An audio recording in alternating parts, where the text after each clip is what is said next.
All right, we're going to go ahead and get started, members. So if you'll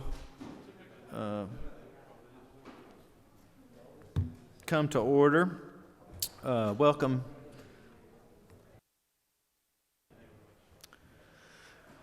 Welcome, members, to the Economic Development and Tourism Committee meeting today. I want to start by opening us up in a word of prayer, and Representative Nix, if you would mind doing that for us today. All right. Let's pray. Father, you're good to us, and you provide us with many blessings.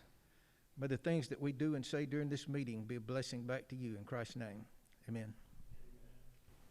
Thank you. Well, members, we're going to start with House Resolution 248 today, and with no further ado, I'm going to turn it over to Chairman Stevens to present the legislation. He said we're going to start with, he told me we'd start with this one. Thank you, Mr. Chairman. Members of the committee, House Bill 248, it designates the Savannah Logistics Technology Innovation Corridor as an official technology corridor on the coastal Georgia, if you will. It fosters the growth and information along with technology and innovation through the local collaboration among the universities, the hospitals, in the logistics hub, of course, with the ports being there and the distribution centers, the mega warehouses, and on and on and on. As you might know, during this pandemic, with the three major economic engines that we've had, two of the three of them have all but been shut down. The World Congress Center has had its issues. They've effectively been shut down. The busiest airport in the world has had its issues. But thank goodness the Georgia ports and the corridor there has had phenomenal success and growth. So what this bill essentially, and of course I've got an amendment that I'm going to ask you guys to, ladies and gentlemen, to approve as well. This is along the coastal Georgia. It includes Chatham County on line 14 of your bill. Begins with Chatham County, Bryan County, Effingham County, Bullock County, Liberty County, and also Screven County. Screven County is the next logical outpost, if you will. And so I would ask you to approve this resolution along with an amendment that includes Screven County on line 15. And I'll answer any questions. All right, we have a question, Representative Williams. Mr. Chairman, not a question, but at an appropriate time, I'd like to offer a motion. You go right ahead. I move, in light of the chairman's mention of a great county called Liberty, that this bill come out of here with a due pass. All right, we have a motion. Do I hear a second? Representative Neal? All right, thank you. Any discussion? Mr. Chairman, if you want to amend it, would this be the time to present your amendment? Yes, sir. I move that we amend the resolution to line 15 to include, after the word Liberty County, to add the Screven County, comma Screven County. And I'll make that in the form of a motion. All right, we have a motion to amend the bill as stated and second. And so at this time, we will vote on House Resolution 248 as amended, and we will go down through the roll for a roll call vote. Representative Allen? Blackman? Representative Blackman? Representative Burns? Representative Evans? Representative Gunner? Representative Hogan? Representative Houston? Representative Mallow? Yes. Representative Neal? Yes. Representative Parrish? Yes. Representative Robichaud? Yes. Representative Yurda? Yes. Representative Saines? Yes. Representative Belton? Representative Bonner? Representative Dempsey? Yes. Representative Gravely? Representative Hatchett? Representative Holmes, Representative Jones, Representative Marin, Representative Nix. Yes. Representative Pruitt. Representative Smith. Representative Bennett. Representative Burnett. Representative Dukes. Yes. Representative Green. Representative Hitchens. Representative Hobson. Representative, Yes. Representative Lopez. Yes. Representative Metz. Yes. Representative Paris. Yes. Representative Rhodes. And Representative Williams. All right. Motion carries, and you can take that on now to rules. Next, we will go to 184? okay. Next, we will hear House Resolution 184, and I will say, having this meeting at noon, Mr. Chairman, I was going to get lunch brought in today. I tried to get Kentucky Fried Chicken to bring our lunch, but they don't like this bill. No, but with no further ado, will you please present H.R. 184? Oh, I like the way you put that, Mr. Chairman. Yeah, our friends to the north do not like the competition, only because it is big business. As you might have heard, this is the second hearing on this bill. This is the horse racing bill. It is big business. It gives the opportunity for some of our folks, as I spoke earlier, down in the West Georgia area after Hurricane Matthew in 2018, to have another industry down in that area. In our neighbors to the south, just in Ocala, Florida alone, it's a $2.7 billion economic impact. That's just in Ocala. 1 in 4 horses, as I talked about earlier in Florida, is a thoroughbred, has a direct thoroughbred industry impact of $1.5 billion, with a total impact exceeding $2.7 billion to the state. The racing sector continues to have the largest economic impact, with $1.6 billion direct impact, and the thoroughbred employment effect is 23,000 jobs. Strictly around this particular industry.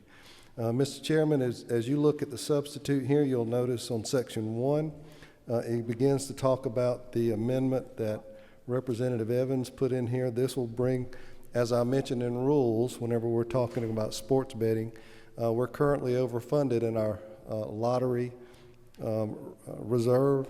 So the current law says that we need 50% revenue of the previous year's revenue.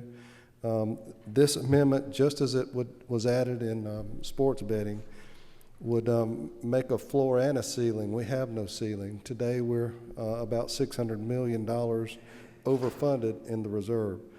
This places Representative Evans' amendment in there that says that we continue to have a floor of 50% of the previous year's revenue, but the ceiling will be 60%. So we've got a range, if you will. Beginning on E, on page 2, it begins to talk about the healthcare fund. We'll retain 10% of the funds for a newly designated healthcare fund. And beginning on number 2, it talks about the new opportunity fund, where 50% of the revenue will be retained in through the lottery to be available for those with the 50th percentile income or less, which accounts for about $58,000 for a family income. Mr. Chairman, that's essentially what the bill does. It allows the folks of the state of Georgia to make this decision, and it has the opportunity to really make a brand new industry in parts of our state. I'll answer any questions. All right, thank you. If y'all recall, members, we had a hearing on this on Tuesday, and now it's back before us. Are there any questions on H.R. 184? All right, Representative Houston. I have a question. The first thing, I'm sort of the way on lines 56 and 57, who wrote this wording the no seem, and where does it say anything about educational shortfall in the bill? It does not. The education, this wording came from from our legislative council, and the only question has to be forward, we could put anything in the Constitution that it allows, is just a yes or no, do you want to have horse racing or not? We wanted to make sure that... Well, I'm thinking if you said yes or no, do you want to have horse racing, you could have left out. It's almost misleading on the second that you would be voting against funding educational shortfalls. And to me, the way the wording is, I think that's one way the politicians get such bad names is they try to trick you, and that sounds like a trick question to me. If I could ask Ledge Council over here, could that be added into the question? To say, and lottery shortfall? That's what we've got in educational shortfall in it, and the way it's worded. And I've never been to, and I've been to some horse races, but every horse track I've ever been to, they've got slot machines. And I'm not for slot machines or that kind of gambling. It's just one step for casino gambling. And to be perfectly clear to the chairman, this prohibits anything other than... This prohibits slot machines? Yes. It prohibits anything except on-site horse racing, period. And do you plan to put a horse racing track in South Georgia? Not unless the people want it there, no ma'am. But you said something about helping the economy. They may, but again, that comes under the enabling legislation, but the folks are going to have to want it there before it comes there. All right, thank you. Could that be changed? Yeah, Legislative Council, if you want to speak to that. Just the way the wording is sounds like a trick question to me.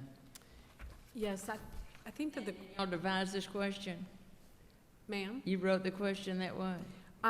Well, this particular substitute bears the LC number LC49. That is a different member of the Office of Legislative Counsel. But to answer your question, I think the court has given Now, you're 36, I thought. I am 36. Okay. The court has given the Georgia General Assembly quite a bit of leeway in fashioning the actual question that's on the ballot.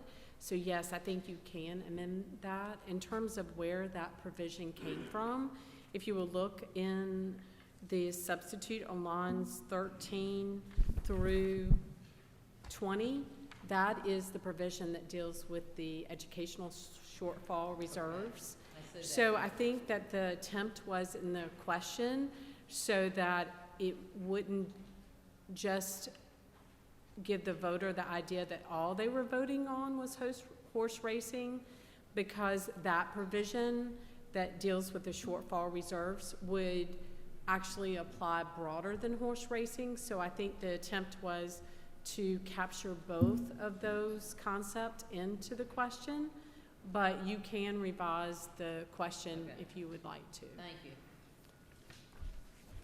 Okay, we have several questions. I'm going to start with Representative Allen. Thank you, Mr. Chair. And this question is probably more fitting for the enabling legislation, but I just want to know if it's been thought of. With horse racing, there's often a lot more regulation and oversight of protection of the animals involved. Has there been any consideration to make sure some of these proceeds, funds are used to make sure that we're providing the appropriate level of protections for the animal involved, or would that strictly be part of the enabling legislation? Because that's a huge concern. It's not always the good actors, but there's also some bad actors involved in horse racing as well.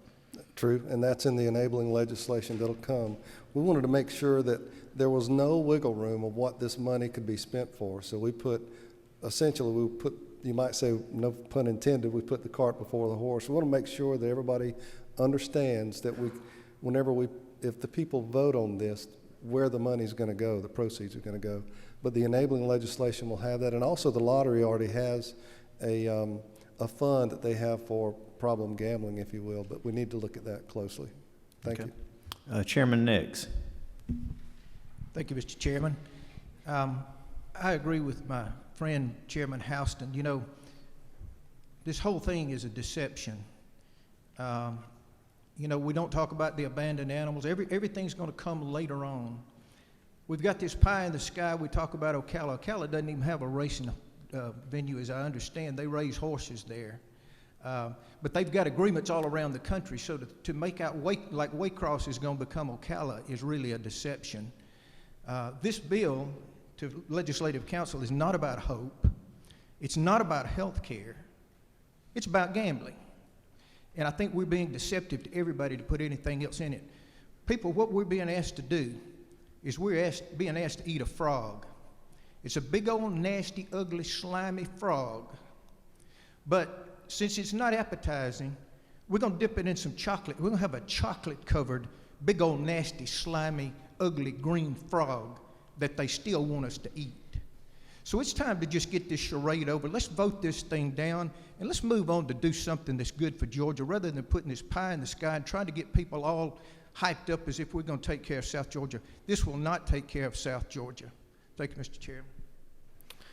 All right, Representative Marin. Thank you, Mr. Chair, and to the Chairman Stevens. And probably I missed this, and going back to the question before, where in the state would you put I don't know how you call it, the racing venue, horse racing venue? That's up to the Gaming Commission. And that was my second question. Who will choose the racing commission? The Gaming Commission, and of course somebody by ordinance, depending on which taxing authority wants to have it. Okay, so where in the state, and you mentioned that if Savannah or South Georgia, and you mentioned if they want it there, so you're looking at several venues, or you're just looking to do one as a test, or how? We're looking for the opportunity, if you will. So it's wherever the venue fits is where it would go. It shouldn't be up to us to make that decision. Okay, all right, Mr. Chairman, thank you. Representative Neal. Yes, sir. Thank you to the chairman. For me, and I had some other questions, but some people have answered those. I just, you know, I respect everyone here. I respect you, Mr. Chairman. I don't feel comfortable feeling like voters are being forced into making a decision in this manner, in the way the question is posed. They just have to have the opportunity to independently vote on these two things, and I just don't feel comfortable with it the way it is. Thank you. All right, at this time, I don't see any other questions, so I would just say, what is the will of the committee on this legislation before us?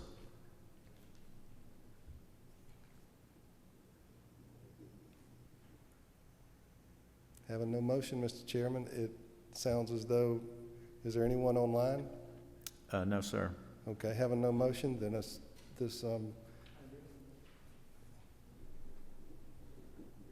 Representative Williams. Thank you, Mr. Chairman. I do think that we'll all have the opportunity to debate it on the floor, but I move for due pass out of this committee. All right, we have a motion to do pass H.R. 184. Is there a second? Second. Ames, second. All right, we have a motion and a second, and we will go through roll call vote on this at this time. Representative Allen. Representative Blackman. Representative Burns. Representative Evans. Representative Gunter. No. Representative Hogan. Representative Houston. No. Representative Mallow. Representative Neal. No. Representative Parrish. No.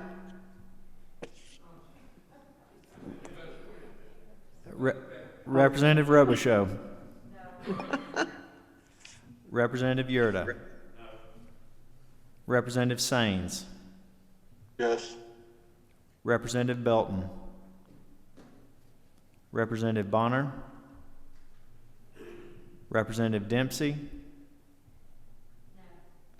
Representative Gravely. Representative Hatchett. Representative Holmes. Representative Jones. Representative Marin. Yes. Representative Nix. No. Representative Pruitt. No. Representative Smith. No. Representative Bennett. Representative Burnett. No. Representative Dukes. Representative Green. Representative Hitchens. No. Representative Hobson. No. Representative Lopez. No. Representative Metz. Abstain? Was that a yes or no, Representative Metz? It was neither. I abstain. Okay, thank you. Representative Paris. No. Representative Rhodes. Representative Williams.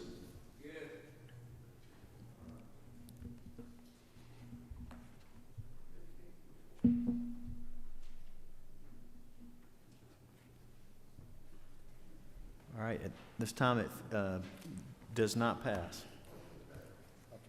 All right.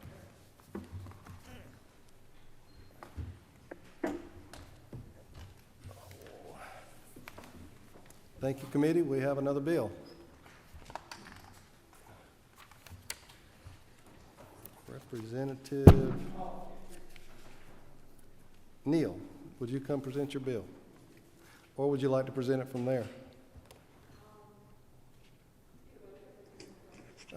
What number are you there? Press your button.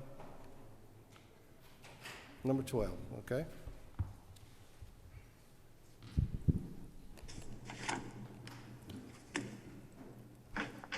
You have the floor. Okay, thank you so much, Mr. Chairman, and thank you to the committee for allowing me to come back once again today to present to you House Resolution 129. I'll just take it from the top like I did the other day for those that were not in attendance. So, House Resolution 129, I'll just start like I did before. This has not been done before, so I'm gonna walk you through it. Essentially, the resolution is an extension of the HOPE Scholarship designed to allow for a portion of lottery proceeds to fund an initiative for HOPE recipients who prefer to take a different path instead of going to traditional college and accepting HOPE in its traditional form. This provides the option to select a merit-based microloan, seed, or small loan in lieu of obtaining the traditional HOPE funds. When it comes to expanding the HOPE program under this program that I'm speaking of, it's under the same conditions that we currently have. The qualifications, the way you get the loan is the same process that you have to take when you get this particular loan under this program. This does not make it where lottery is responsible for any portion of this process. Lottery maintains their same position that they've always maintained, and this, in my view, would be run through the same people who run our HOPE programs and scholarships and grants at this time, which is the Georgia Student Finance Commission. And down the road, after the amendment would be so moved, we will be also presenting enabling legislation. Actually, I would try to do the enabling legislation before this would hit the ballot. And I am open to any questions that anyone might have in reference to this initiative. So let me start the questions off here. We talked yesterday a little bit about this. You're doing, essentially, you're taking lottery funds and allowing small business to tap into that. That's correct. Okay. Number 5, is that Chairman Nix? Thank you, Mr. Chairman.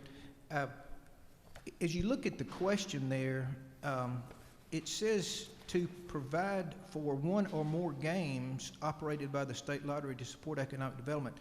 So is your vision that there would be a specific lottery game or two dedicated with the funds this, and that would be the only funds they would get? That's kind of an odd way to do it, and if not, what would be a cap on it, or what's the thing? What does that mean exactly, please?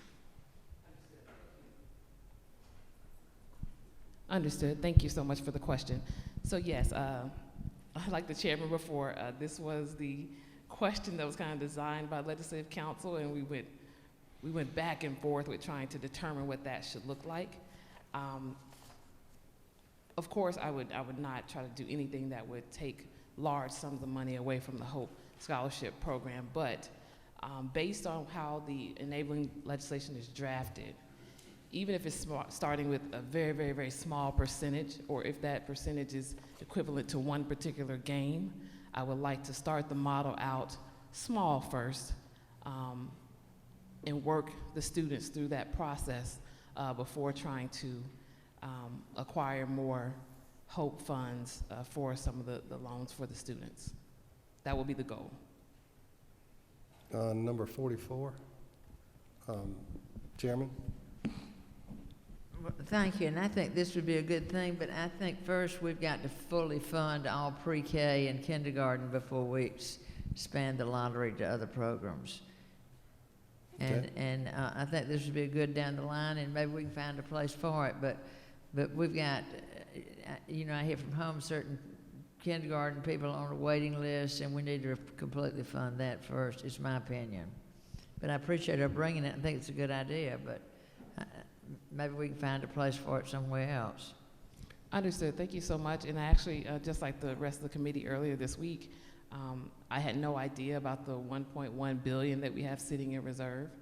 So I did want to try to have at least a conversation in reference to that as well, so I don't have to touch the current, lottery proceeds. There is money available to us that we found out a couple days ago. Senator Smith. Thank you, Mr. Chairman.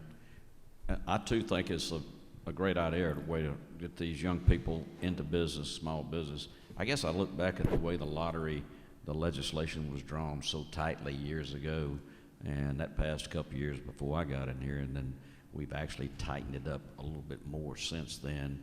So I guess that's my concern. We've got it crafted so well, even though this may be a great project, are we putting a chink in the armor there, and then next year there might be something else that somebody comes with another great idea. So I guess that's my big concern right now. I can't get comfortable with that, but no, I appreciate you bringing this forward, and hopefully there'll be more conversation on it. Perfect. Thank you. Senator Pruitt, is that you? Yes, sir.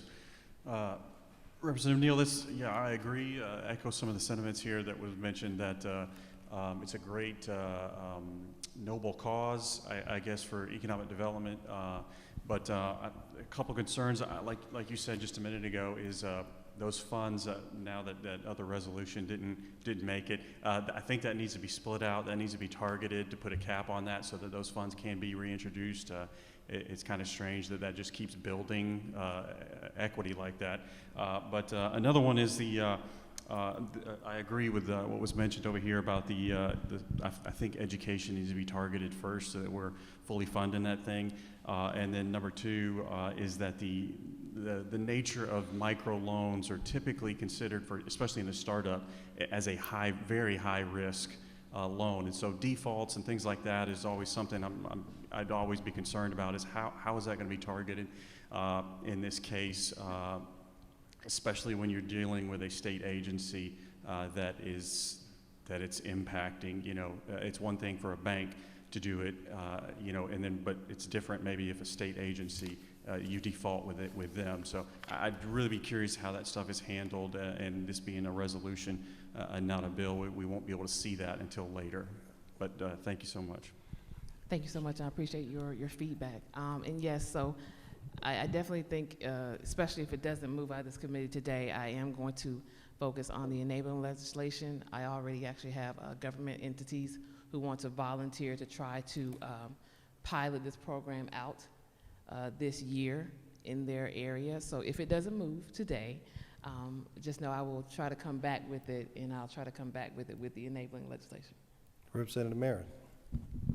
Thank you, Mr. Chairman, and thank you, Representative Neal, for bringing this up. I'm just reading the question, and again, we're going back to the questions. And I've seen too long. And as you know, voters, when they go out to the voting box, sometimes they don't even look to the constitutional amendments. They just go vote, my candidate, your candidate, whatever. And I don't know if council can maybe rephrase the question. But I like the idea, and I'm ready for a motion, Mr. Chair, when you're ready for it. Thank you. Thank you. Mr. Chairman. A bunch more. Is this Representative Mallow? Yes, sir, it is, Mr. Chairman. I just wanted to speak to talking about the Hope Scholarship and how the monies would be spent. And Representative Neal, correct me if I'm wrong, but these monies, wouldn't they already be allocated to students who would be eligible to receive the Hope grant, the Hope Scholarship? So essentially, instead of them taking their scholarship, they would take that money, instead of going to a college, they would take that money and then in turn start a business with it, correct? That is correct. And so then are we not essentially, we talked a little bit about the default on the loan, but in the very same, we're taking a chance that a kid will go to college and will graduate. What they flunk out after 2 semesters, well, that money's gone down the drain. So I think we're comparing apples to apples when we talk about the opportunity. And I want to give students an opportunity. And so at the appropriate time, Mr. Chairman, I recommend that this bill do pass. I make a motion. Got another question. Which one are you? Number 1, maybe? Yeah. All right, thank you, Mr. Chairman. I want to say that while I don't necessarily think that we're quite ready to implement this legislation before us today, I do think there is something here, and I know that we're economic development, and so by virtue of that, I think that anything we can do to encourage our young people to pursue entrepreneurship and business is at the forefront of our minds with what we discuss here in this committee. I know we're not higher ed, and there's a lot of moving parts to this, but I just encourage you with this idea, and I'll work with you to try to see how we might could get at this, because we've got a lot of students that we're giving hope to, and I'm all for higher ed, whether that's certificates or 2-year degrees or 4-year degrees or whatever that might be, but if we can empower young people to be business owners and entrepreneurs and pursue some of these opportunities, I think there is something to this concept. So for what that's worth, I just wanted to share that. No, thank you, and I appreciate your feedback. Last one, Representative Nix. Thank you, Mr. Chairman. To the lady, I may be speaking out of turn, but I believe there is a joint resolution working its way through the Senate that would create a study committee on being able to use the HOPE more for workforce development.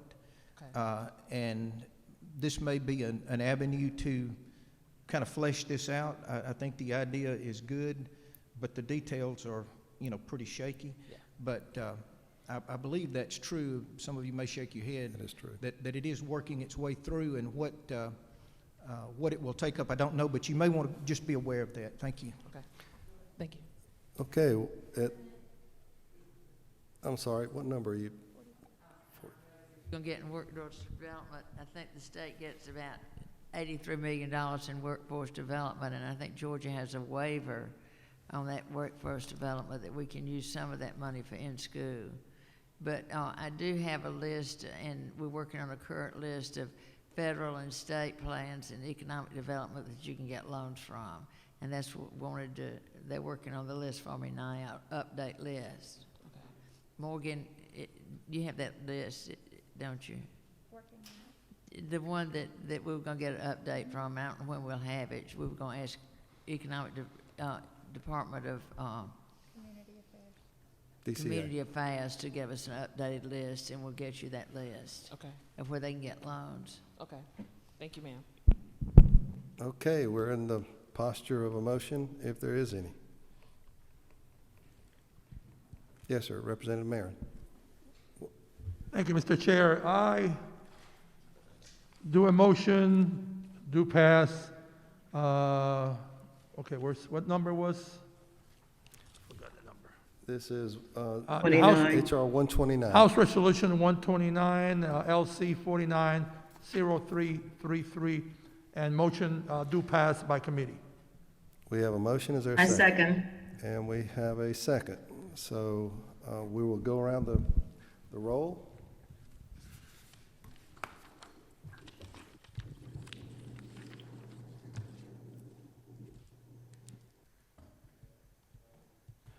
Representative Erick Allen. Yes. Representative Shaw Blackman. Representative John Burns. Representative Becky Evans. Representative Stan Gunter. Representative Don Hogan. Representative Penny Houston. Representative Derek Mallow. Yes. Representative Yasmin Neal. Yes, times 3. Representative Butch Parrish. Representative Mary Robichaud. Representative Bill Yurda. Stepped out. Representative Stephen Sains. Representative Dave Belton. Representative Josh Bonner. Representative Katie Dempsey. Representative Micah Gravely. Representative Matt Hatchett. Representative Susan Holmes. Representative Todd Jones. Representative Pete Marin. Yes. Representative Randy Nix. No. Representative Robert Pruitt. No. Representative Vance Smith. No. Representative Karen Bennett. Representative Rhonda Burnell. Yes. Representative Winfred Dukes. Representative Gerald Green. Representative Bill Hitchens. No. Representative Hobson. Yes. Representative Zumla Lopez. Yes. Representative Marie Metz. Yes, can you hear me, Chairman? Yes. Okay. I'm very supportive of this House resolution. Okay. I vote, and I'd like to work with the representative on this bill, on the resolution. Representative Marion Paris. Yes. Representative Trey Rhodes. Representative Al Williams. Okay. Oh, no, sorry, I missed you.